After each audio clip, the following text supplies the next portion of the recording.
नया नियम जनता के लिए क्या वाकई में राहत लेकर आएगा या परेशानियों को और बढ़ाएगा? और क्या वाकई में ये नियम कंजेशन, ट्रैफिक समस्याओं से निजात दिला पाएगा? मेरा नाम है दीपक डोभाल, आप देख रहे हैं आपकी खबर आपका फायदा। पहले आप ये रिपोर्ट देखिए, मैं लौट रहा हूं खास मेहमानों के साथ इस मुद्दे पर विस्तार से चर्चा करने के लिए, इस योजना को समझने के लिए, इस योजना की जरूरत को समझने के लिए और उसमें आने वाले चैलेंजेस को समझने के लिए। पहले रिपोर्ट।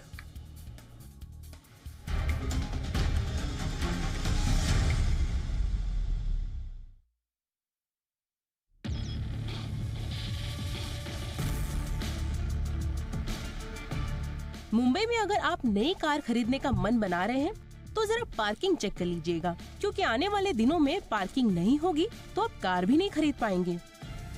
महाराष्ट्र के मुख्यमंत्री देवेंद्र फडणवीस ने दावोस में चल रही वर्ल्ड इकोनॉमिक फोरम की बैठक के दौरान इस योजना की पुष्टि की है। आइए सबसे पहले आपको बताते हैं क्या खास होगा इस पॉलिसी में। इस पॉलिसी का नाम है नो पार्किंग नो रजिस्ट्रेशन। इसका लक्ष्य है शहरी क्षेत्रों में ट्रैफिक जाम और पार्किंग की समस्या को कम करना। जहां तक शर्त की बात है तो योजना के तहत वाहन रजिस्ट्रेशन से पहले पार्किंग स्पेस का प्रमाण देना अनिवार्य होगा। ये भी नोट करने वाली बात है कि केवल नए वाहनों के रजिस्ट्रेशन पर योजना लागू होगी, जबकि पुराने वाहनों को छूट दी जाएगी। अगर आपकी सोसाइटी में पार्किंग नहीं है तो सरकार ये भी योजना बना रही है कि सरकारी पार्किंग स्पेस को खरीदा या किराए पर लिया जा सकता है। सवाल ये है कि आखिर इस पॉलिसी की जरूरत क्यों पड़ी? दरअसल महाराष्ट्र में इस वक्त 3.5 करोड़ से भी ज्यादा वाहन हैं और 2030 तक ये संख्या दोगुनी होने की संभावना है। इस बढ़ती संख्या से ट्रैफिक और पार्किंग की समस्या और गंभीर हो सकती है। जापान की इसी तरह की नीति से प्रेरित यह कदम जिम्मेदार पार्किंग व्यवस्था सुनिश्चित करने और सड़कों पर बेतरतीब खड़ी गाड़ियों को रोकने के लिए लाया जा रहा है।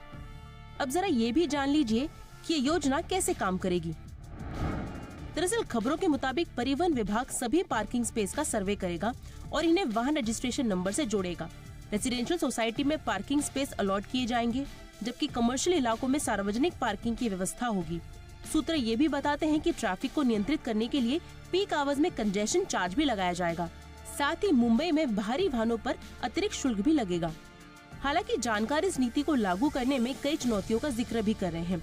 इसमें सबसे बड़ी बात यह है कि क्या इस नियम से सिर्फ अमीरों को फायदा होगा, क्योंकि मिडिल क्लास और गरीब आदमी तो मुंबई जैसे शहर में पार्किंग कभी खरीद ही नहीं पाएंगे। साथ ही विकल्प के तौर पर पब्लिक ट्रांसपोर्ट की स्थिति सुधारे बिना इस तरह के नियम जनता की परेशानी भी बढ़ा सकते हैं। बहरहाल इस नियम को कानून बनाने के लिए मोटर वाहन अधिनियम में बदलाव की आवश्यकता होगी। इसलिए देखना होगा कि ये योजना कब धरातल पर उतरती है और आम आदमी इस पर कैसी प्रतिक्रिया देता है। ब्यूरो रिपोर्ट, जी मीडिया।